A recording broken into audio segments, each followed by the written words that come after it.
Hey everyone, welcome back to Furious Cars. And today, oh man, today is special.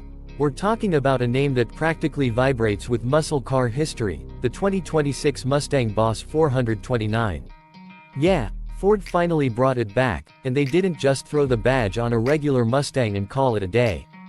This one's got attitude, it's got legacy, and it's built to make your spine tingle the moment you hear that V8 rumble.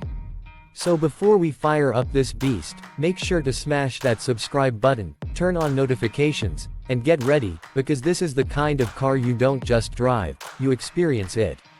So let's get into it. Right off the bat, the Boss 429 looks like it's been bench pressing for the past 10 years straight. The stance is wider than your typical Mustang GT, with flared fenders that make it look like it's trying to break free even when it's parked. The hood. Oh yeah, it's got that iconic bulge, but this time it's even meaner. There's a fully functional scoop feeding cold air to the monster underneath. LED headlights sit deep into the aggressive front fascia, and the blacked-out grille proudly wears the 429 badge like a war medal. Around back, you get quad exhausts that hint at what's coming, and a subtle but functional ducktail spoiler. It's not flashy, it's intimidating. This isn't a car that shows off. It doesn't need to. Step inside and it's a mix of old-school muscle and modern tech. Ford didn't go all luxury here, and that's a good thing. It feels like a driver's car. You get bucket seats with suede inserts and Boss 429 embroidery stitched into the headrests. The steering wheel is thick, flat-bottomed, and wrapped in leather. The gauge cluster is digital but styled to look analog, which is a slick touch. In the center, there's a clean 12-inch screen running Sync 5 with wireless Apple CarPlay and Android Auto. It's all laid out so you can focus on one thing, the road. But let's be real, you don't buy a Boss 429 for the screen. You buy it for what's under that hood. And this is where things get insane. Ford brought back the 7.0-liter V8, yes, a proper big block. Naturally aspirated. No turbos, no hybrid assistance. Just raw, unfiltered power. We're talking 715 horsepower and 635 pound-feet of torque, all sent to the rear wheels through a 6-speed Tremec manual gearbox. That's right, no automatic here. If you want this car, you better know how to row your own gears. It revs high, it pulls like a freight train, and it sounds absolutely vicious. The moment you touch the throttle, you feel it in your chest. Acceleration is brutal. 0 to 60 mph in just under 3.5 seconds if you launch it right. But that's not even the fun part. The magic happens in the mid-range when that big V8 starts to howl and the car just keeps pulling. Traction is a real challenge unless you've got warm tires and a steady foot. And honestly, that's the fun of it. It's not about being clinical or perfect. It's about taming a wild machine. The chassis has been tuned specifically for this model. It sits lower, it's stiffer, and the Magnaride suspension has been recalibrated to handle all that muscle. On a twisty road, it's surprisingly composed.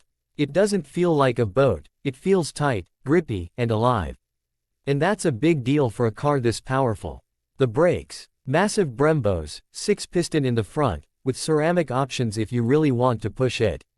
It stops just as hard as it goes. Now you might think a big V8 like this would be unbearable on daily drives, but Ford made sure it's not. There's an adjustable exhaust so you can go from wake the neighbors loud to subtle cruise mode.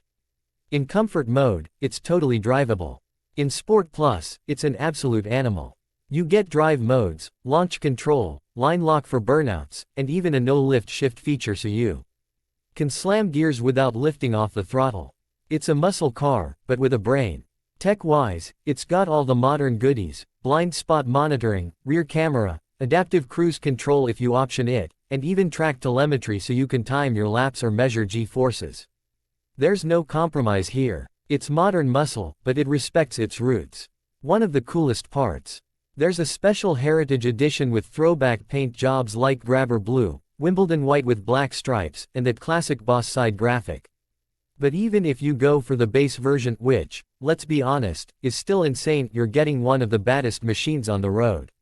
So who's this car for? It's not for the guy who wants an eco-friendly, quiet, point A to B car. It's for people who love driving, love performance, and love the way cars used to make you feel. The 2026 Boss 429 isn't trying to impress Silicon Valley, it's here for the old school car lover who still believes in V8s, 3 pedals, and the smell of burnt rubber. Now let's talk price. You knew it wasn't gonna be cheap.